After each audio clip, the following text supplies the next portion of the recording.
यह कोई साधारण कथा नहीं है। यह कथा है उस अद्भुत संवाद की जो भगवान श्री कृष्ण और नारद मुनि के बीच घटा। जब नारद ने एक गंभीर प्रश्न उठाया, क्या विवाहित स्त्री को अपने मायके में अधिक समय बिताना चाहिए, और क्या होता है जब वह अपने धर्म और कर्तव्यों से च्युत हो जाती है। यह कथा केवल एक उत्तर नहीं बल्कि जीवन का दिशा निर्देश है। आइए सुनते हैं गरुड़ पुराण से प्रेरित यह प्रेरणात्मक कथा। नारद मुनि, वंदे श्री कृष्णाय। प्रभु, मैं एक जिज्ञासा लेकर आया हूं। यह संसार विचित्र है।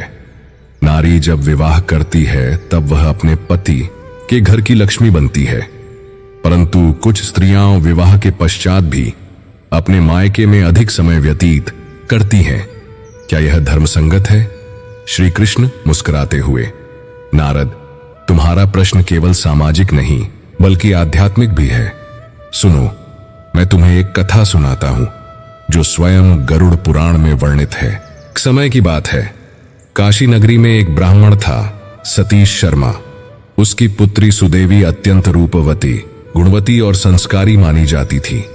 उसका विवाह एक योग्य युवक राजन के साथ हुआ। विवाह के पश्चात कुछ माह तो वह अपने ससुराल में रही, पर धीरे धीरे वह मायके में अधिक समय बिताने लगी। हर बार कोई न कोई बहाना होता। मां की तबीयत ठीक नहीं, पिता अकेले हैं, मुझे वहां सुकून मिलता है। राजन ने स्नेहपूर्वक समझाया, प्रिय, तुम्हारा घर अब यह है। तुम्हारे धर्म, कर्म और कर्तव्य अब इस घर से जुड़े हैं। परंतु सुदेवी भावुक होकर मायके जाती रही। समय बीतता गया और एक दिन एक विचित्र घटना घटी। सुदेवी का अचानक निधन हो गया। उसकी आत्मा यमलोक पहुंची। वहां चित्रगुप्त ने उसके कर्मों का लेखा पढ़ा। चित्रगुप्त, सुदेवी, तुमने सती और शीलवती होते हुए भी अपने पति के घर को त्याग दिया। तुम्हारा अधिक समय मायके में रहना विवाहोपरांत धर्म त्याग माना गया है। सुदेवी, लेकिन मैंने अपने माता पिता की सेवा की। चित्रगुप्त, सेवा धर्म है, परंतु विवाहित नारी का प्रधान धर्म अपने पति और ससुराल के प्रति होता है। जिस स्त्री ने पति की आज्ञा और गृह धर्म को तजकर अन्यत्र सुख खोजा, उसका पुनर्जन्म अशुभ रूप में होता। हे श्री कृष्ण, देखो नारद, नारी यदि पति के घर को त्याग कर मायके में अधिक समय बिताती है तो वह न केवल पारिवारिक संतुलन बिगाड़ती है बल्कि अपने धर्म पथ से भी भटक जाती है। गरुड़ पुराण स्पष्ट कहता है, विवाह के पश्चात नारी का पहला कर्तव्य अपने पति, ससुराल और धर्म के प्रति होता है। नारद, प्रभु, यह तो अत्यंत गंभीर और चिंतन योग्य बात है।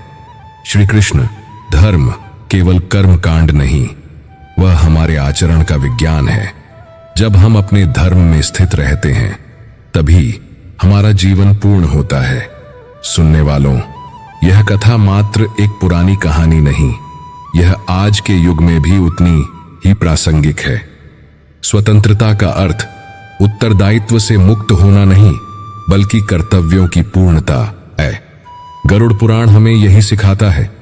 धर्म के पथ से विचलन, चाहे भावनाओं के कारण हो या मोह के कारण, अंततः हमें ही दंडित करता है। तो सोचिए, समझिए और जीवन में संतुलन लाइए। अगर आपको यह प्रेरणादायक कथा पसंद आई हो तो इसे अवश्य शेयर करें।